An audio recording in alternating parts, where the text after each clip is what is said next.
കത്തോലിക്ക സഭ വിശുദ്ധന്മാരെ ഉണ്ടാക്കുന്നത് എങ്ങനെയാണ് വിശുദ്ധന്മാർ കടന്നുകൂടിയത് എന്നുള്ള കാര്യത്തെപ്പറ്റി ഞാൻ ഇതിനു മുമ്പ് 1-2 പ്രാവശ്യം പറഞ്ഞു കഴിഞ്ഞതാണ്. ഇത് കുറേ കൂടെ ഒരു പഴയ ചരിത്രത്തിലേക്ക് ഞാൻ പോവുകയാണ്. കത്തോലിക്ക സഭയുടെ സ്വർഗത്തിലെ രാജ്ഞിയായ മേരി, യേശുവിൻ്റെ അമ്മയാണെന്ന് ഇവർ പറയപ്പെടുന്ന മേരിക്കൊത്തിരി ചരിത്രമുണ്ട്. ഈ മേരിയുടെയും ജോസഫിൻ്റെയും യേശുവിൻ്റെയും ചിത്രം തിരുക്കുടുംബം എന്ന് പറഞ്ഞ് ഞങ്ങളുടെയൊക്കെ വീടുകളിലെ ഭിത്തിയിൽ അലങ്കരിക്കപ്പെടുന്ന ആദരിക്കപ്പെടുന്ന ഒരു ചിത്രം. അതുപോലെ തന്നെ ആ പേരിൽ തിരുക്കുടുംബ ദേവാലയങ്ങളും തിരുക്കുടുംബം എല്ലാം ഉണ്ട്. ഈ തിരുക്കുടുംബം എങ്ങനെ ഉണ്ടായി എന്നുള്ളതിനെ പറ്റിയുള്ള കുറേ പഴയ ചരിത്രമാണിത്. ഈജിപ്തിൽ ഇങ്ങനൊരു സ്ത്രീത്വം ഉണ്ടായിരുന്നു. ഒസിരീസ് എന്ന് പറയുന്ന പിതാവായ ദൈവം, ഒസിരീസിൻ്റെ ഭാര്യയായ ഐസിസ് എന്ന് പറയുന്ന ഒസിരീസിൻ്റെ മകളും കൂടെ കേട്ടോ. ദൈവങ്ങൾക്കെല്ലാം ഭാര്യമാരുണ്ടായിരുന്നത്.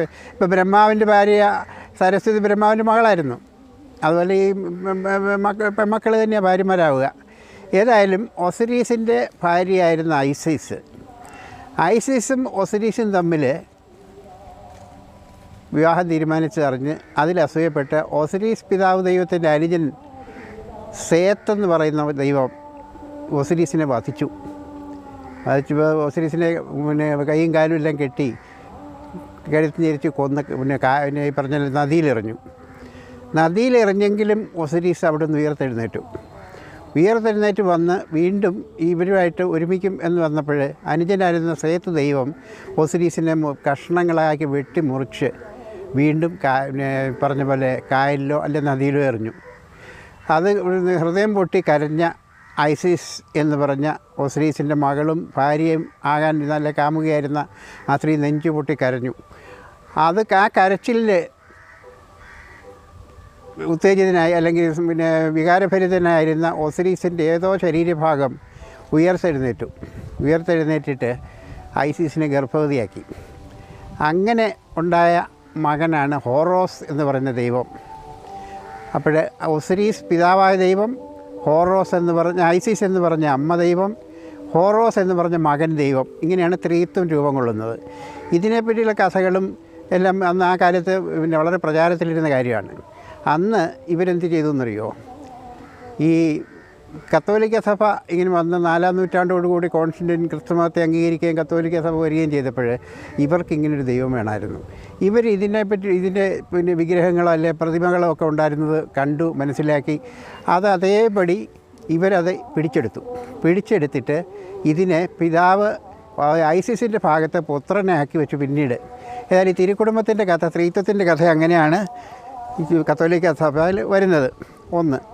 പിന്നീട് ഹോറോസ് എന്ന് പറഞ്ഞ ദൈവത്തെ ഇതുപോലെ വീണ്ടും അങ്ങനെ ഐസിസ് ഹോറോസിനെ പ്രസവിച്ച ഒരു ഗുഹയിലാണ്. ദേവദൂതന്മാരെല്ലാവരും കാവലിൽ നിന്നിരുന്നതാണ് ചരിത്രം പറയുന്നത്. അന്നത്തെ കെട്ടുകഥ ഇത്. തിരുക്കുടുംബവും സ്ത്രീത്വവും. രണ്ടാമത് വന്നിരിക്കുന്ന വേറൊരു തമാശയുണ്ട്. ജോർജിയ അർമേനിയൻ പ്രദേശങ്ങളിൽ ഒരു വഹാഗൻ എന്ന് പറഞ്ഞൊരു ദൈവം ഉണ്ടായിരുന്നു. ഈ ദൈവം മനുഷ്യത്തിനെ നശിപ്പിക്കാൻ വന്ന ഒരു മൃദു എന്ന പറയുന്നൊരു രാക്ഷസനെ കുന്തം കൊണ്ട് കുത്തിക്കൊല്ലുന്നു. അങ്ങനെ അവരെ ഗ്രാമീണവാസികളെ മുതൽ സംരക്ഷിച്ചതിൻ്റെ നന്ദിയായിട്ട് ഈ പറഞ്ഞ വഹാഗൻ ദൈവം, നമ്മുടെ വിഷ്ണു വേറൊരു രാക്ഷസനെ കൊന്ന ചരിത്രമുണ്ട്, അതിനെ പകർത്തിയെടുത്ത് ഇങ്ങനൊരു കഥയുണ്ടാക്കി. എന്നിട്ട് ആ വഹാഗൻ എന്ന ദൈവത്തെ പിന്നീട് പിടിച്ചവർ സെൻറ്റ് ജോർജ് എന്ന് പറഞ്ഞ വിശുദ്ധനാക്കി മാറ്റിവെച്ചു. ദൈവമാക്കിയില്ല, വിശുദ്ധനാക്കി. സെൻറ്റ് ജോർജ് വിശുദ്ധനെ പറ്റി യാതൊരു ചരിത്രരേഖകളോ ഒന്നും റോമിൻ്റെ കയ്യിലില്ല, വത്തിക്കാൻ്റെ കയ്യിൽ ഒരു ചരിത്രവും ഇല്ല. വത്തിക്കാൻ തന്നെ 66 തള്ളിക്കളയുകയും ചെയ്തു. അങ്ങനൊരു സാങ്കല്പിക സൃഷ്ടിയാണെന്നും അങ്ങനെ ഒരു വിശുദ്ധനില്ല എന്നും പറഞ്ഞു. എന്തായാലും നമ്മുടെ നാട്ടിൽ ലോകം മുഴുവൻ ഏറ്റവും കൂടുതൽ പേരുകൾ ജോർജ് എന്നാണ്. ലോകം ഏറ്റവും കൂടുതൽ പള്ളികളുള്ള സെൻറ്റ് ജോർജിൻ്റെ ആണ്. ഈ ജോർജ് എന്ന് പറഞ്ഞത് പഴയ കാലത്തെ വഹാഗൻ എന്ന ദൈവത്തിൻ്റെ അർമേനിയ ജോർജിയ പ്രദേശങ്ങളിലെ ദൈവത്തിൻ്റെ ഒരു അതേപടി പകർത്തി വെച്ച വേറൊരു ഒരു അന്ധവിശ്വാസം. ഇതുപോലെ തന്നെ വേറൊരു തമാശയുണ്ട്. ഞങ്ങളുടെ വലിയ ആളായിരുന്ന സാത്താനാണ് ലൂസിഫർ എന്ന് പറയുന്ന സാത്താൻ്റെ തലവനാണ്. ഈ സാത്താൻ ആരംഭകാലത്ത് ചരിത്രത്തിൻ്റെ അല്ലെങ്കിൽ മനുഷ്യകുലത്തിൻ്റെ ഒരു 10-20,000 വർഷം മുമ്പ് ദൈവമായിരുന്നു. ലൂസിഫർ എന്ന് പറഞ്ഞത് ദൈവമായിരുന്നു. ലൂസിഫറിൻ്റെ പുനർനാമകരണം ചെയ്യപ്പെട്ടതാണ് യഹോവ. പിൽക്കുന്നിൽ ഏതോ ഒരു കാലത്ത് ലൂസിഫർ സത്യത്തിൽ സാത്താൻ്റെ നേതാവായി അങ്ങനെ കഥകളുണ്ടാക്കി. കാരണം കഥകൾക്ക് പഞ്ഞമൊന്നുമില്ല. അതുപോലെ വിശുദ്ധന്മാരെ ഉണ്ടാക്കുന്നവർ വേറെ വളരെ ബുദ്ധിപൂർവ്വം ഒരുപാട് വേഷം മാറുന്ന ദൈവങ്ങളെന്ന് പറഞ്ഞ് ടോമി സെബാസ്റ്റിൻ്റെ ഒരു പുസ്തകമുണ്ട്, പുതുതായിട്ട് ഇറങ്ങിയതാണ്. ഇടയിൽ കഴിഞ്ഞ മാസം ഇറങ്ങിയൊരു ബുക്ക്. ഈ പറഞ്ഞ പഴയ ദൈവങ്ങളെപ്പറ്റി എല്ലാം ഇതിനകത്ത് പറഞ്ഞിട്ടുണ്ട്. ആയിരക്കണക്കിന് ദൈവങ്ങൾ കന്യകയിലാണ് ജനിച്ചിരിക്കുന്നത്. ഈ ആയിരക്കണക്കിന് ദൈവങ്ങളെയും എതിർ ദൈവങ്ങൾ വധിച്ചിട്ടുണ്ട്. ഈ വധിക്കപ്പെട്ട ദൈവങ്ങളെല്ലാം 3-ാം ദിവസം ഉയർത്തെഴുന്നേറ്റിട്ടുണ്ട്. ഈ പഴയ അന്ധവിശ്വാസങ്ങളെ മുഴുവൻ അതേപടി പകർത്തിയെടുത്ത് രാജകീയമായ ഒരു പരിവേഷം കൊടുത്ത് അതിനെയൊക്കെ വിശ്വാസസത്യമാക്കി വത്തിക്കാൻ പ്രഖ്യാപിച്ച് കത്തോലിക്കരോട് പറഞ്ഞു വഹാഗൻ സെൻറ്റ് ജോർജ് ആണെന്നും ഐസീസ് ഓസിരീസ് ഹോറോൺ തിരുക്കുടുംബമാണെന്നും ഓസിരീസ് പിതാവായ ദൈവമാണെന്നൊക്കെ ഞങ്ങളങ്ങ് വിശ്വസിപ്പിച്ചു. ഇതും കൂടാതെ 3-ാം നൂറ്റാണ്ടിൽ പേർഷ്യയിൽ സിറിയ ഇതൊക്കെ ഉൾപ്പെടുന്ന ആ പ്രദേശത്ത് മാണിക്കേയൻ എന്ന് പറഞ്ഞൊരു അവതാരം ഉണ്ടായി. മാണി എന്ന് വിളിച്ചിരുന്നു. മാണി എന്ന് പറഞ്ഞാൽ വലിയ പണ്ഡിതനാണ്, വളരെ സമർത്ഥനായ പണ്ഡിതനായിരുന്നു. അയാൾ അവകാശപ്പെട്ടിരുന്നത് അയാൾ ബുദ്ധൻ്റെയും യേശുവിൻ്റെയും ബുദ്ധൻ്റെയും ക്രിസ്തുവിൻ്റെയും കൃഷ്ണൻ്റെയും ഒക്കെ അവതാരമാണ്, ഇതെല്ലാം ചേർന്ന് ദൈവമാണെന്ന് പറഞ്ഞ് അയാൾ മാണിക്കേയൻ കുരിശ് ഞങ്ങളുടെ പള്ളികളുടെ മുകളിലൊക്കെ വെച്ചിരിക്കുന്ന കുരിശ് അതാണ്. അങ്ങനെ ഒരു ദൈവമാണെന്ന് അവകാശപ്പെട്ട മനുഷ്യന് 67-ാമത്തെ വയസ്സിൽ പേർഷ്യയിൽ ജയിലിൽ കിടന്നാണ് മരിച്ചത്. കൊന്നുകളഞ്ഞു, കഴുത്ത് വെട്ടി കൊല്ലുകയത്. ഇദ്ദേഹത്തെ ദൈവമാക്കി വെച്ചിരുന്നു. ഇദ്ദേഹത്തിൻ്റെ ഏറ്റവും ശക്തനായ പ്രൊമോട്ടറായിരുന്നു, ഏറ്റവും വലിയ പ്രവർത്തനമായിരുന്നു നമ്മുടെ സെയിൻറ്റ് അഗസ്റ്റിൻ എന്ന് പറയുന്ന വിശുദ്ധൻ. കത്തോലിക്ക സഭ ഉണ്ടാക്കിയെടുത്തയാൾ, കത്തോലിക്ക സഭയ്ക്ക് നിയമങ്ങളും നിയമസംഹിതകളും ഉണ്ടാക്കിയെടുത്തയാൾ, പാപത്തെപ്പറ്റിയും പറഞ്ഞ ആൾ. ജന്മപാപമൊക്കെ അയാളുടെ സങ്കല്പത്തിൽ നിന്ന് വന്നതാണ്. ഈ പറഞ്ഞ മാണിക്കേയൻ സ്ത്രീകളുമായിട്ട് ബന്ധപ്പെടാൻ പാടില്ല, സ്ത്രീകളുമായിട്ട് ബന്ധപ്പെട്ട് ജനിക്കുന്ന എല്ലാവർക്കും ജന്മപാപം എന്ന് പറഞ്ഞൊരു വൈകല്യം ഉണ്ടാവും, അതിനൊരുപാട് പ്രായശ്ചിത്തങ്ങൾ ചെയ്യണം എന്നൊക്കെ മാണിക്കേയൻ പഠിപ്പിച്ചെങ്കിൽ മാണിക്കേയൻ്റെ മതം ഈ പറഞ്ഞ വിശ്വാസം ലോകം മുഴുവൻ വ്യാപിച്ചു. ചൈനയിലും ഇന്തോനേഷ്യയിലും ഇന്ത്യയിലും ഒക്കെ ഉണ്ടായിരുന്നു. അത് മാണിക്കേയനിസം വളരെയേറെ പോപ്പുലറായി. അങ്ങനെ വന്നപ്പോഴേ കത്തോലിക്ക മതം അല്ലെങ്കിൽ അത് ക്രിസ്തുമതത്തെ അത് ഓവർടേക്ക് ചെയ്യും. ക്രിസ്തുമതം ഇത് അധിനിവേശം നടത്തുമെന്ന് വന്നപ്പോഴേക്കും വത്തിക്കാൻ ഇതിനെ നിരോധിച്ചു. ഈ പണ്ഡിതന്മാരെയും മാണിക്കേയൻ്റെ സഹപ്രവർത്തകരെയും മുഴുവൻ വധിച്ചു. അന്ന് അതിൽ നിന്ന് രക്ഷപ്പെട്ടു പോയ ആളായിരുന്നു, ഇതിലേറ്റവും ശക്തനായ പ്രൊമോട്ടറായിരുന്നു, വക്താവായിരുന്നു സെയിൻറ്റ് അഗസ്റ്റിൻ. ഏതാണ്ട് 4-ാം നൂറ്റാണ്ടോടുകൂടി സെയിൻറ്റ് അഗസ്റ്റിൻ ഈ പറഞ്ഞ ക്രിസ്തുമതത്തിൻ്റെ നിയമസംഹിതകളും തത്വസംഹിതകളും എല്ലാം ജന്മഭാവവും സങ്കല്പങ്ങളും ഇതെല്ലാം അയാളാണ് കൊടുക്കുന്നത്. അയാൾ ഈ മാണിക്കേയൻ്റെ മാണിക്കേയൻ്റെ പഠനങ്ങൾ, മാണിക്കേയൻ്റെ അബദ്ധ പഞ്ചാംഗം മുഴുവൻ അതേപടി കത്തോലിക്ക സഭയിൽ ഇംപ്ലിമെൻറ്റ് ചെയ്ത് വത്തിക്കാൻ അതിനെ അംഗീകരിച്ച് സെയിൻറ്റ് അഗസ്റ്റിനാണ് സത്യത്തിൽ ഇന്നത്തെ ഈ കത്തോലിക്ക അല്ലെങ്കിൽ റോമൻ കത്തോലിക്ക സഭയുടെ അടിസ്ഥാന പ്രമാണങ്ങളും രേഖകളും നിയമങ്ങളും നിർമ്മിച്ച സെയിൻറ്റ് അഗസ്റ്റിൻ. അതും വിശുദ്ധനാണ്, വളരെ അത്ഭുതകരമായ ശക്തിയുള്ള വിശുദ്ധൻ. ക്ഷിപ്രകോപിയാണ്. നമ്മുടെ ഇവിടെ എൻ്റെ നാട്ടിലുള്ള രാമപുരം എന്ന് പറയുന്ന സെയിൻറ്റ് അഗസ്റ്റിൻസ് ചർച്ചാണ്. സെയിൻറ്റ് അഗസ്റ്റിൻ്റെ അടുത്ത് അവിടെ അന്ന് ഈ പുകയിലും നെല്ലുമൊക്കെ കള്ളക്കടത്ത് നടന്നിരുന്നൊരു കാലഘട്ടത്തിൽ 1950-കളിലും 40-കളിലുമൊക്കെ കൂട്ടത്തിൽ ഈ കൂലിത്തെല്ലിന് പോകുന്നവരും മോഷ്ടിക്കാൻ പോകുന്നവരും ഒക്കെ ഈ സെയിൻറ്റ് അഗസ്റ്റിൻ പള്ളിയിൽ കൊണ്ട് 1 രൂപ നേർച്ചയിടുമായിരുന്നു. ആ കാലത്ത് 1 രൂപ വലിയ തുകയാണ്. നേർച്ചയിട്ടിട്ട് പോയാൽ ഇവനെ ഒരിക്കലും പിടിക്കില്ല. കൂട്ടത്തെല്ലിന് കൂലിത്തെല്ലിന് പോകുന്നവരൊരിക്കലും തല്ലു വാങ്ങില്ല, അല്ല അവരെ സെയിൻറ്റ് അഗസ്റ്റിൻ സംരക്ഷിച്ചോളും. എല്ലാ കള്ളക്കടത്തുകളുടെയും മധ്യസ്ഥനായിട്ട് സെയിൻറ്റ് അഗസ്റ്റിൻ പണം വാരാൻ തുടങ്ങി. അതുപോലെ സെൻറ്റ് ജോർജും പണം വാരുന്ന ഒരു വിശുദ്ധനായിട്ട് മാറി. സെൻറ്റ് ജോർജിനെ സംബന്ധിച്ചിടത്ത് ഞാൻ പറഞ്ഞല്ലോ, ലോകത്തെ ഏറ്റവും കൂടുതൽ പള്ളികൾ നമ്മുടെ കേരളത്തിൽ തന്നെ എത്ര ഇത്ര എടത്തുക, ഇങ്ങനെ എത്രമാത്രം പള്ളികൾ, ഏറ്റവും കൂടുതൽ വരുമാനമുള്ള പള്ളികളാണ്. സെയിൻറ്റ് ജോർജ് പണം ഈ പറഞ്ഞ ജന്തുക്കളുടെയും വിഷവാഹകരായ മറ്റ് ജന്തുക്കളുടെയൊക്കെ ആക്രമണത്തിൽ നിന്ന് രക്ഷപ്പെടുത്തുന്ന ദൈവമാണ്. ഞാൻ പറഞ്ഞ പോലെ വിശുദ്ധന്മാരെയൊക്കെ ഓരോ കാര്യങ്ങളുടെ ഓരോ പോർട്ട്ഫോളിയോ കൊടുത്ത് അവരെ ഒതുക്കി നിർത്തിയിട്ടുണ്ട്. അവരുടെയൊക്കെ പോർട്ട്ഫോളിയോയാണ്. സെയിൻറ്റ് സെബാസ്റ്റ്യനെ സംബന്ധിച്ചോളം പകർച്ചവ്യാധികളുടെ വിശുദ്ധനാണ്. സെയിൻറ്റ് ജൂഡ് നഷ്ടപ്പെട്ടു പോയ സാധനം, കാണാതായ സാധനങ്ങൾ കാണിച്ചു കൊടുക്കുന്ന ആളാണ്. സെയിൻറ്റ് ആൻ്റണി പോസ്റ്റൽ ഡിപ്പാർട്ട്മെൻറ്റാണ്. സിസ്റ്റർ അൽഫോൻസ ഇത് സഹനത്തിൻ്റേതാണ്. ഇങ്ങനെ ഒരുപാട് പേർക്ക് ഓരോ പോർട്ട്ഫോളിയോ കൊടുത്ത് അവരുടെ പേരിൽ പള്ളികൾ ഉണ്ടാക്കുന്നു, നേർച്ചപ്പെട്ടുകൾ വെക്കുന്നു.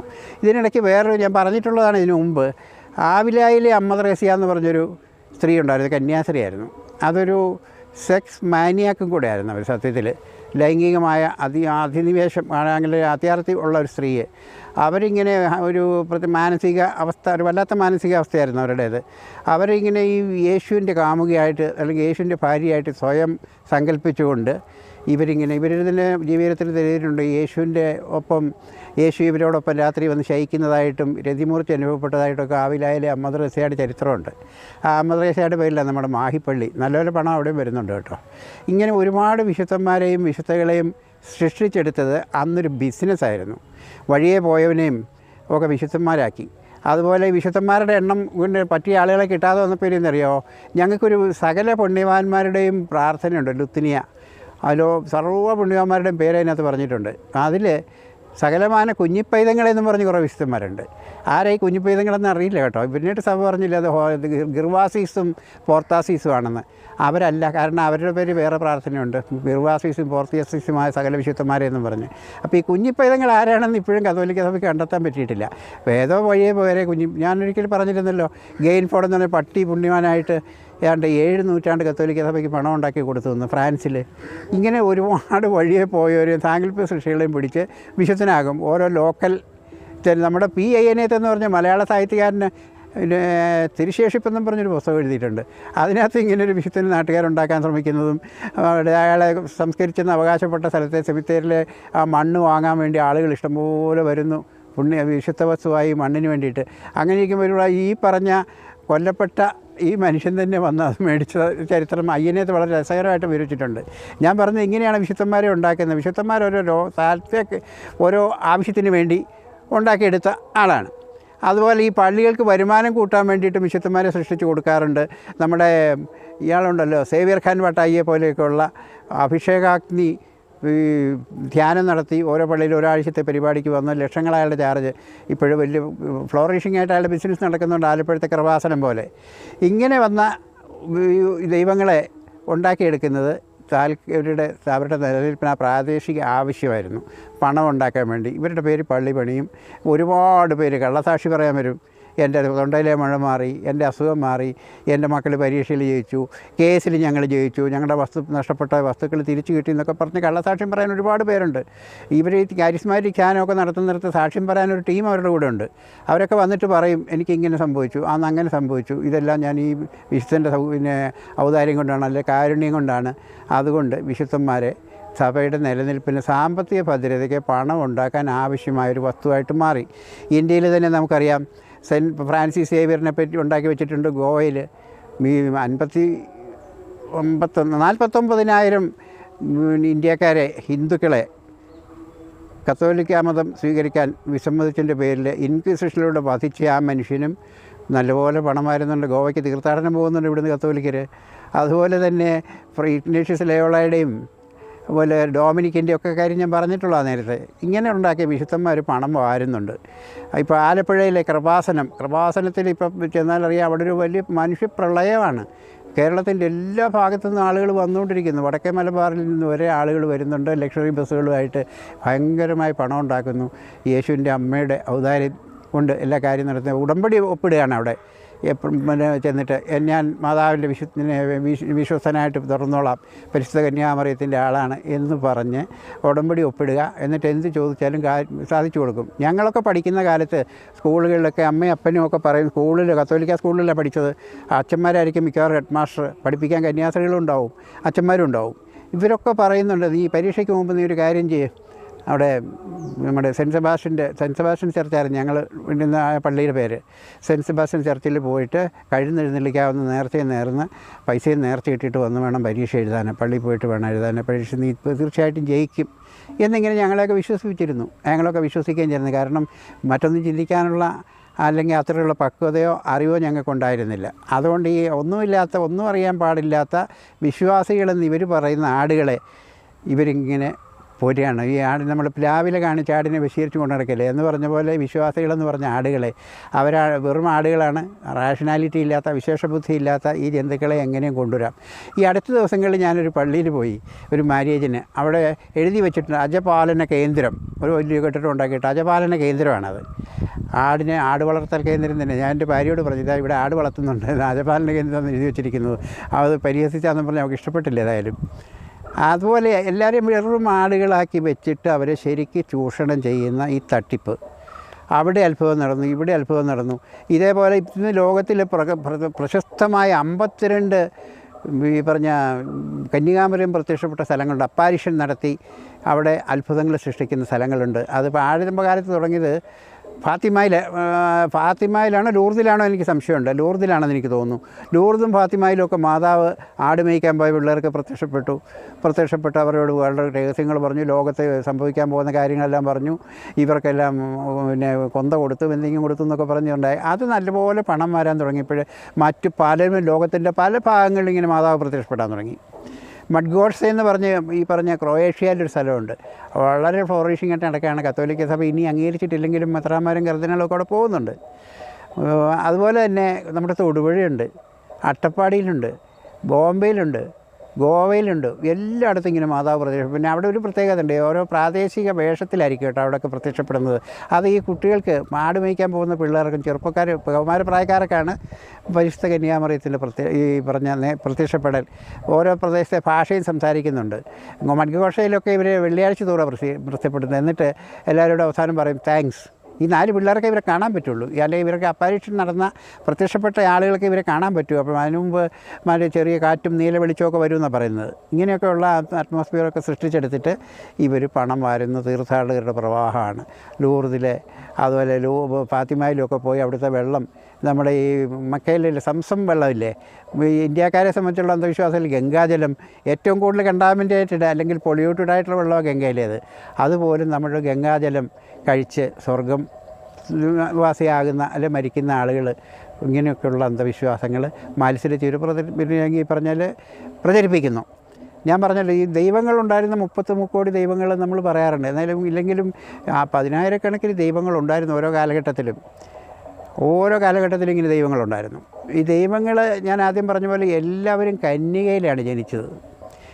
പിന്നെ ഈ രാജാക്കന്മാർ ആ കാലത്ത് എന്ത് ചെയ്തു? അത് ദൈവത്തിൻ്റെ പ്രതിപുരുഷനാണ് രാജാവ്. ഇന്ന് പുരോഹിതനാകട്ടോ.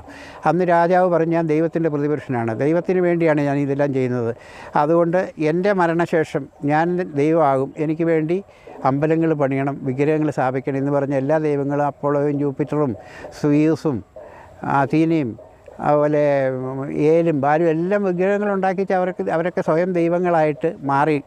ജനങ്ങളെ ഈ പറഞ്ഞ പോലെ ചിന്തിക്കാൻ കഴിവില്ലാത്ത അടിമകളായ പാവപ്പെട്ട സാധനങ്ങൾ, ഈ ആടുകൾ, അതങ്ങനെ അങ്ങ് ഉൾക്കൊണ്ടു, അങ്ങനെ അങ്ങ് വിഴുങ്ങി. അതൊക്കെയാണ് സത്യമെന്ന് അവർ വിശ്വസിച്ചു. അവരെ സംരക്ഷിച്ചുകൊണ്ടിരുന്ന രാജാക്കന്മാരുടെ കൽപ്പന ലംഘിക്കാനോ ഒന്നിനും അവർക്ക് ധൈര്യം ഉണ്ടായിരുന്നില്ല, സാധിക്കുമായിരുന്നില്ല. റോമിൽ ക്രിസ്തുമതം അങ്ങനെയാണ് ഫ്ലോറിഷ് ചെയ്തത്. കോൺസ്റ്റന്റൈൻ വന്നു കഴിഞ്ഞ് ക്രിസ്തുമതത്തെ അംഗീകരിച്ചു. അയാൾ ക്രിസ്ത്യാനി ആയില്ലെങ്കിലും അയാളുടെ അമ്മയും ഭാര്യയൊക്കെ ഈ കോൺസ്റ്റന്റൈൻ്റെ വേറൊരു വിശേഷത ഉണ്ടോ, അയാൾ ഏറ്റവും നല്ല അയാളെ വിശുദ്ധനാക്കിയിട്ടില്ല സഭ. വിശുദ്ധനാകാൻ ഏറ്റവും അർഹതയുള്ള ഒരു മനുഷ്യനാണ്. കാരണം അയാളുടെ രണ്ടാമത്തെ ഭാര്യയെയും ആദ്യത്തെ ഭാര്യയിലെ മകനെയും രണ്ടാം ഭാര്യയുടെ ആങ്ങളെയും അമ്മയും ഒക്കെ പുഴുങ്ങിക്കൊന്ന ആളാണ്. സ്ത്രീയൊക്കെ സംശയം ഉണ്ടായിരുന്നു. ആദ്യ ഭാര്യയിലെ മകനും ഈ കോൺസ്റ്റന്റൈൻ്റെ രണ്ടാം ഭാര്യയും തമ്മിൽ അവിഹിതം ഉണ്ടെന്ന് സംഭവിച്ച് അവരെ പുഴുങ്ങിക്കൊന്നതായിട്ട് ചരിത്രമുണ്ട്. അതുപോലെ തന്നെ ഈ കോൺസ്റ്റന്റൈന് വേറൊരു തമാശ ഉണ്ടായി, ഞാനത് പറഞ്ഞിട്ടുണ്ടെന്നാണ് എൻ്റെ ഓർമ്മ. കോൺസ്റ്റന്റൈൻ ചക്രവർത്തിക്ക് കുഷ്ഠരോഗം പിടിച്ചു. കുഷ്ഠരോഗത്തിനൊന്നും ചികിത്സയൊന്നുമില്ല. അവരുടെ കൊട്ടാര വൈദ്യന്മാരൊക്കെ കൂടി ഇരുന്നിട്ട് പറഞ്ഞു, ഇതിന് ഏക ചികിത്സ ഇതേ ഉള്ളൂ, നവജാത ശിശുക്കളുടെ രക്തത്തിൽ ഇങ്ങോട്ട് കുളിക്കണം, നവജാത ശിശുക്കളുടെ രക്തം കൊണ്ട് കുളിച്ചാൽ ഈ കുഷ്ഠരോഗം മാറുമെന്ന് പറഞ്ഞ് അന്ന് ഈ രാജകൽപ്പന അനുസരിച്ച് പ്രസവിച്ച കുട്ടികളെയും കൊണ്ട് എല്ലാ അമ്മമാരും ഈ കുട്ടികളെ കൊണ്ട് കൊട്ടാരത്തിൽ കൊടുത്തു. ഇതിങ്ങനെയൊക്കെ കഴുത്തറുത്ത് കൊന്ന് ചോര ഉണ്ടാക്കി അതിനകത്ത് ഇയാൾ കുളിച്ചെങ്കിലും കുഷ്ഠരോഗം മാറിയില്ല. അതുകൊണ്ട് അവസാനം ഒരു അശരീരി ഉണ്ടായി. ഇദ്ദേഹം നേരെ ഈ പറഞ്ഞ സിൽവസ്റ്റർ എന്ന് പറഞ്ഞ പോപ്പിനെ പോയി കാണണം. അന്ന് പോപ്പില്ലെങ്കിൽ ഇവർ കഥയുണ്ടാക്കിയതാണ്. സിൽവസ്റ്റർ പോപ്പിനെ പോയി കണ്ട് പിന്നെ പ്രാർത്ഥിച്ചാൽ അയാൾ അനുഗ്രഹിച്ചാൽ കുഷ്ഠരോഗം മാറുമെന്ന് പറഞ്ഞ് ഇയാൾ പോയി സിൽവസ്റ്റർ പോപ്പിൻ്റെ അടുത്ത് ചെന്നു. സിൽവസ്റ്റർ പോപ്പ് ഇദ്ദേഹത്തിൻ്റെ രോഗം മാറ്റി കൊടുത്തു. അതിൻ്റെ സന്തോഷത്തിനാണ് ഇങ്ങനെ റോമിലെ പ്രധാനപ്പെട്ട സ്ഥലങ്ങളും രാജ്യങ്ങളും മുഴുവൻ ഈ കത്തോലിക്ക സഭയ്ക്ക് എഴുതി കൊടുത്തതെന്ന് പറയും സിൽവസ്റ്റർ പോപ്പിന്. അത് വെറും കഥയാണെന്ന് പിൽക്കാലത്ത് 14-ാം നൂറ്റാണ്ടിൽ 2-3 ഡൊമിനിക്കൻ പ്രീസ്റ്റുകൾ എഴുതിയിട്ടുണ്ട്. ഇവരുടെ ഒരു ഫോർജറി ആയിരുന്നത്, ഈ ഇതൊക്കെ തട്ടിയെടുത്തത് അല്ലെ പിടിച്ചെടുത്തതിനെ ന്യായീകരിക്കാൻ വേണ്ടിയൊക്കെ ഉണ്ടാക്കിയ ഒരു കെട്ടുകഥയാണ്. കോൺസ്റ്റന്റൈന് കുഷ്ഠരോഗം ഉണ്ടായിരുന്നേ ഇല്ലെന്നാണ് ചരിത്രം പറയുന്നത്. അതുപോലെ യേശുവിനെ പിടിച്ചു ദൈവമാക്കിയപ്പോൾ ഞാൻ ആദ്യം അതിന് മുമ്പും പറഞ്ഞിട്ടുണ്ട്, യേശു ഒരിക്കലും ദൈവമായിരുന്നില്ല, ദൈവമാണെന്ന് യേശു അവകാശപ്പെട്ടിട്ടുമില്ല. യേശുവിനെ പിടിച്ച് ദൈവമാക്കാൻ തീരുമാനിച്ചപ്പോൾ അതിനെ ഈ പറഞ്ഞ സാധാരണഗതിയിലുള്ള മനുഷ്യ ജന്മം പോലെ ജന്മമെടുത്താൽ പറ്റില്ലല്ലോ. അതുകൊണ്ട് ഇവർ അതിനെ വല്ല കന്യകയിൽ പിറന്നെന്നും ഇവരൊക്കെ പറഞ്ഞ് ഒക്കെ ഒത്തിരി ചരിത്രങ്ങളുണ്ട്. ഇതുപോലെ യേശുവിന് സമാനമായ ഒരുപാട് ദൈവങ്ങളുടെ അവതാരവും ജനനവും നടന്നിട്ടുണ്ട്. രാജാക്കന്മാർ പണ്ഡിതന്മാരൊക്കെ കാണാൻ പോയതും കുന്തിരിക്കവും മീറയും ഇതെല്ലാം കൊണ്ട് കാഴ്ചവെച്ചതും അതുപോലെ ഗുഹയിൽ ജനിച്ചതുമായ 100 കണക്കിന് ദൈവങ്ങളുടെ ചരിത്രമുണ്ട്. അതിനുവേണ്ടി ഞാൻ ഒരു പുസ്തകത്തെ പരിചയപ്പെടുത്തുകയാണ്. ഒരു ടോമി സെബാസ്റ്റ്യൻ എന്ന് പറഞ്ഞ അയർലൻഡിൽ താമസിക്കുന്നൊരു മലയാളി ഒരു ബുക്ക് എഴുതിയിട്ടുണ്ട്. കഴിഞ്ഞ മാസമാണ് ഇത് ഇറങ്ങിയത്. അതിൻ്റെ ഒരു കോപ്പി എനിക്ക് അയച്ചു കിട്ടിയിട്ടുണ്ട്. അതിനകത്ത് ഈ പറഞ്ഞ എല്ലാ ദൈവങ്ങളുടെയും ചരിത്രമുണ്ട്. ഹിന്ദു ദൈവങ്ങളുടെയും ഇസ്ലാം ദൈവങ്ങളുടെയും എല്ലാം ചരിത്രമുണ്ട്. മാനിക്കേൻ്റെ ചരിത്രം, ഈ ചരിത്രം മുഴുവൻ പറഞ്ഞിട്ടുണ്ട്. വേഷം മാറുന്ന ദൈവങ്ങളെന്നാണ് ആ ബുക്കിൻ്റെ പേര്. നിങ്ങളത് അത്യാവശ്യമായിട്ടും വായിച്ചിരിക്കേണ്ട ഒരു പുസ്തകമാണ് വേഷം മാറുന്ന ദൈവങ്ങൾ. ഇവെല്ലാം നമുക്ക് ക്രിസ്റ്റൽ ക്ലിയറായിട്ട് കാര്യങ്ങൾ മനസ്സിലാവും. ഈ ദൈവസങ്കല്പം എങ്ങനെ വന്നു, ഏതൊക്കെ ദൈവങ്ങൾക്ക് ഏതൊക്കെ ദൈവങ്ങളായിട്ട് ബന്ധം, അടിസ്ഥാനപരമായിട്ട് എല്ലാ ദൈവങ്ങളും ഒന്ന് തന്നെയാണെന്നൊക്കെയുള്ള ഒരു വിശ്വാസം അല്ലെങ്കിൽ ആ ഒരു കണ്ടെത്തൽ അതിനകത്ത് ശാസ്ത്രീയ പഠനങ്ങളിലൂടെ അദ്ദേഹം നടത്തിയിട്ടുണ്ട്. ഇത്രയേറെ വികലമാക്കപ്പെട്ട ഈ ദൈവസങ്കല്പം ഒരു വെറും സങ്കല്പമായ ഒന്ന് പുരോഹിതനുണ്ടാക്കിയെടുത്ത ഈ ദൈവത്തെ, രാജാക്കന്മാരിലൂടെ ഫ്ലോറിഷ് ചെയ്ത ദൈവത്തെ മനുഷ്യരിൽ അടിച്ചേൽപ്പിച്ച് മനുഷ്യരെ അടിമകളാക്കി തുടർച്ചയായിട്ട് കാലാകാലങ്ങളായിട്ട് കൊണ്ടുപോയിക്കൊണ്ടിരിക്കുകയാണ്. പക്ഷേ അതിന് മാറ്റം വരുമെന്നാണ് എൻ്റെ വിശ്വാസം. കേരളത്തിൽ ഒരു പക്ഷേ ലോകത്തിൽ ഏറ്റവും കൂടുതൽ വിശ്വാസികളുള്ള കേരളത്തിലെ കത്തോലിക്ക സഭ വിശ്വാസികൾ 45 ലക്ഷത്തോളം ഉണ്ട്. ഈ 45 ലക്ഷം വിശ്വാസികളെ സംരക്ഷിച്ചു പോരുന്ന ഒന്ന്. പിന്നെ രണ്ടാമത്, അടുത്ത കാലത്ത് ഒരു ലേഖനം വായിക്കാനുണ്ടായി യുക്തിരേഖയിൽ. നമ്മുടെ അഡ്വക്കേറ്റ് രാജഗോപാൽ ഭാഗത്തന്നെ അതിനകത്ത് ലേഖനം എഴുതി. എനിക്ക് വളരെ വിശ്വസനീയമായ സത്യസന്ധമായ ഒരു പ്രസ്താവനയുണ്ട്. ഇന്ത്യയിലുള്ള ഏറ്റവും കൂടുതൽ ഭൂസ്വത്തുള്ള 2ാമത്തെ വിഭാഗം കത്തോലിക്കരാണ്. ഈ റോമൻ കത്തോലിക്ക സഭയാണ്. അവർക്ക് ലക്ഷക്കണക്കിന് ഹെക്ടർ ഭൂമിയാണ് ഇന്ത്യയിലുള്ളത്. ഒന്നാം സ്ഥാനത്തെ ഭൂമി അധീനതയിലുള്ളത് ഇന്ത്യൻ ആർമിക്കാണ്, 2ാം സ്ഥാനം ഇവർക്കാണ്. മറ്റേ ഹിന്ദുക്കളൊക്കെ 4ാം സ്ഥാനത്തൊക്കെ വരുള്ളൂ. അതുപോലെ ഇവർക്ക് സമ്പത്തുണ്ടാക്കി വെച്ചിട്ടുണ്ട്. ഇഷ്ടംപോലെ പണം, ഇഷ്ടംപോലെ മറ്റ് ഞങ്ങളെ പീഡിപ്പിക്കുന്നു എന്ന് ഇവർ കരയും. എപ്പോഴും പറയും എന്നെ പീഡിപ്പിക്കുന്നു, കത്തോലിക്ക സഭ പീഡിപ്പിക്കുന്നു. ഇന്നും തോമസ് തറയിൽ പറഞ്ഞിട്ടുണ്ട് മതപീഡനം നടക്കുന്നുണ്ട്, കത്തോലിക്കരെ പീഡിപ്പിക്കുന്നുണ്ട്. ഇത്രയും പേര് ഈ പറഞ്ഞ ഏതാണ്ട് 2 കോടിയോളം ക്രിസ്ത്യാനികളുള്ള ഈ രാജ്യത്ത് 15 മതപീഡന കേസുകളാണ് ഉണ്ടായെന്നാണ് പറഞ്ഞത്. അതിനേക്കാൾ കൂടുതൽ മറ്റു വിഭാഗങ്ങളിലുണ്ടായിട്ടില്ലേ? ഇസ്ലാം മതത്തിലും ഹിന്ദു മതത്തിലും പീഡനങ്ങൾ ഉണ്ടാകുന്നില്ലേ? ഇതിനെ പെരുപ്പിച്ച് കാട്ടി ആഗോള ശ്രദ്ധ പിടിച്ചു പറ്റി ഇവർക്ക് വലിയൊരു ലോകം മുഴുവൻ വ്യാപിക്കുന്നൊരു നെറ്റ്വർക്കുണ്ട്. അതിലൂടെ ഒരു പ്രസിദ്ധീകരിക്കും, ഇതിലൂടെ പബ്ലിസിറ്റി കൊടുക്കും. ഇന്ത്യയിൽ മതപീഡനം നടക്കുന്നു, ക്രിസ്ത്യാനികളെ പീഡിപ്പിക്കുന്നു. ലോകത്ത് ഒരു രാജ്യത്തും അനുഭവിക്കാത്തത്ര സ്വാതന്ത്ര്യവും എന്തു തോന്നിയാസം കാണിക്കാനുള്ള ലൈസൻസ് ഇവിടുത്തെ ക്രിസ്ത്യാനികൾക്കുണ്ട്. ഇവരെന്ത് ചെയ്താലും അവർ സംരക്ഷിക്കാൻ രാഷ്ട്രീയ നേതാക്കന്മാർ ആരെയും തലയും മുറുക്കി രംഗത്തിറങ്ങുന്നുണ്ട്. ഇത് പാർട്ടി ഭേദമന്യേ മാർക്സിസ്റ്റ് പാർട്ടി ആണെങ്കിലും കോൺഗ്രസ് ആണെങ്കിലും BJP ആണെങ്കിലും ക്രിസ്ത്യാനി പ്രീണനം അവരുടെ ഒരു ഭരണത്തിൻ്റെ ഭാഗമായിട്ട് മാറിയിട്ടുണ്ട്. മറ്റു മതങ്ങളോടില്ലാത്തത്ര കാരുണ്യവും കരുതലും ഇവർക്ക് വേണ്ടി നടത്തുന്നുമുണ്ട്. അത് ഈ രാജ്യത്തോടുള്ള വെല്ലുവിളി, രാജ്യത്തിൻ്റെ അഖണ്ഡതയ്ക്ക് എതിരായിട്ടുള്ള വെല്ലുവിളിയാണ്. അത് ഇവരെ സംബന്ധിച്ച് അധികാരം നിലനിർത്തുക എന്നുള്ളത് താല്പര്യമുള്ളൂ. അതിനുവേണ്ടി ഏത് കള്ളം പറയാനും ഏത് തരം വെട്ടിപ്പും തട്ടിപ്പും നടത്താനും ഇവർക്ക് ഒരു പ്രശ്നവുമില്ല. അതുകൊണ്ട് ഈ വിശുദ്ധന്മാരുടെ കൂടെ ഈ കത്തോലിക്ക സഭയിൽ ഏതാണ്ട് 5500ഓളം വിശുദ്ധന്മാരുണ്ട്. 5500ഓളം വിശുദ്ധന്മാരുണ്ട്. 4 ലക്ഷത്തിൽ ചെല്ലുവാനും വൈദികരുണ്ട്. 6 ലക്ഷത്തിലധികം കന്യാസ്ത്രീകളുമുണ്ട്. ഇവരൊക്കെ ഇവരുടെ ഇത് പ്രൊമോട്ട് ചെയ്യാൻ വേണ്ടി ധാരാളം സ്ഥാപനങ്ങളുണ്ട്. ഇഷ്ടംപോലെ പണമുണ്ട്. ഒരു ടാക്സും കൊടുക്കണ്ട, ഒരു നികുതി റിട്ടേണും കൊടുക്കണ്ട. എല്ലാം ചാരിറ്റബിൾ ഇൻസ്റ്റിറ്റ്യൂഷൻ എന്നുള്ള പേരിൽ രജിസ്റ്റർ ചെയ്തിരിക്കുന്ന സ്ഥാപനങ്ങളാണ്. അവരെ സർക്കാരും സഹായിക്കുന്നുണ്ട്. കൃപാസനത്തിന് തോമസ് ഐസക് മന്ത്രിയായിരുന്ന സമയത്ത്, ധനകാര്യമന്ത്രിയായിരുന്നിടത്ത് 2 പ്രാവശ്യം 70 ലക്ഷം രൂപ കൊടുത്തിട്ടുണ്ട്. അത് ഈ കൃപാസനം വികസിപ്പിക്കാനല്ല, വേറെന്തോ കാരണം പറഞ്ഞ് മേടിച്ചെടുത്തിട്ടുണ്ട്. സർക്കാരിൻ്റെ പണം, പൊതുജനങ്ങളുടെ നികുതി പണം മേടിച്ചെടുത്ത് അയാളിങ്ങനെ തുടങ്ങി വെച്ചത്. ഇന്ന് അയാൾ കോടീശ്വരനായി. കോടിക്കണക്കിന് രൂപയുടെ വരുമാനമാണ് ദിവസവും. അത് പണം ഉണ്ടാക്കണമെങ്കിൽ അല്പം വാചാലതയും പിന്നെ ഒരു ചെറിയ തോതിൽ ബൈബിളിന് ഈ പറഞ്ഞ വിശുദ്ധ ഗ്രന്ഥം എന്ന് പറയുന്ന ബൈബിളിനെ പറ്റിയുള്ള ധാരണ ഉണ്ടെങ്കിൽ ഈ ആളുകളെ ഒക്കെ കബളിപ്പിക്കാൻ പറ്റും. എല്ലാവരെയും വിട്ടുവേഷം കേൾപ്പിക്കാൻ പറ്റും. 4 പേര് സാക്ഷ്യം പറഞ്ഞാൽ എൻ്റെ തൊണ്ടയിലെ മുഴ മാറിയല്ല എൻ്റെ അസുഖം മാറി എന്ന് പറയുന്ന കള്ളസാക്ഷ്യം പറഞ്ഞു കഴിയുമ്പോൾ എല്ലാ രോഗികളും അതങ്ങ് വിശ്വസിക്കും. ഇങ്ങനെ ആളുകളെ തെറ്റിദ്ധരിപ്പിച്ച് എത്ര കാലം ഇങ്ങനെ കൊണ്ടുപോകാൻ പറ്റും? ആരോ ഒരിക്കലും പറഞ്ഞിട്ടുണ്ട്, എല്ലാവരെയും എല്ലാ കാലത്തും വിഡ്ഢികളാക്കാൻ പറ്റില്ല, കുറേ പേരെ കുറച്ച് കാലത്തേക്ക് വിഡ്ഢികളാക്കാൻ പറ്റിയേക്കും എന്ന് പറഞ്ഞിട്ടുണ്ട്.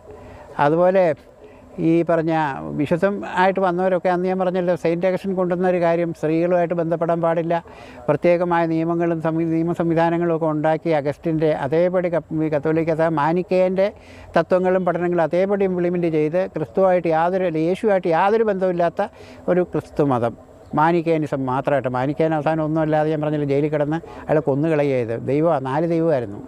പിന്നെ ഇയാൾ പിതാവും, പിന്നെ പിതാവായ ദൈവം, പരിശുദ്ധാത്മാവ്, കൃഷ്ണൻ, പിന്നെ ബ്രഹ്മാവ്, ഈ 4 പേരുടെയും കൂടെ, അല്ല ബുദ്ധൻ, 4 പേരുടെയും അവതാരമാണ്. അയാൾ കുരിശുണ്ടാക്കിയത് എങ്ങനെയാണ്? ബുദ്ധൻ്റെയും സരദൃഷ്ടൻ്റെയും ഒക്കെ ആയിട്ട് എതിരിച്ച ആളാണെന്നാണ് ഇയാൾ അവകാശപ്പെട്ടിരുന്നത്. അതുപോലെയുള്ള അന്ധവിശ്വാസങ്ങളെ പ്രൊമോട്ട് ചെയ്യുന്നു. അതിനെ പിൽക്കാലത്ത് വരുന്ന രൂപവും വേഷവും ഭാഷയും മാറ്റിയിട്ട് അതിന് അംഗീകാരം നേടിയെടുക്കുന്നു. അവർ ഫ്ലോറിഷ് ചെയ്യുന്നു. വിഡ്ഢികളായ ജനങ്ങൾ, ആടുകളായ ജനങ്ങൾ അതിന് ഓശാന പാടി അങ്ങനെ പോകുന്നു. ഇതാണ് വിശുദ്ധന്മാരുടെ ചരിത്രം. ഒരു വിശുദ്ധനും ഒരിക്കലും ഉണ്ടായിട്ടില്ലാത്ത കാര്യമാണ്. ഒരു വിശുദ്ധനും ഉണ്ടായിട്ടില്ല. വിശുദ്ധന്മാരെ സൃഷ്ടിക്കുകയാണ്. വിശുദ്ധന്മാരെ അവരുടെ സഭയുടെയും താൽക്കാലികമായ ആവശ്യങ്ങൾക്ക് വേണ്ടി സൃഷ്ടിച്ചെടുത്തതാണ് വിശുദ്ധന്മാർ. That's all.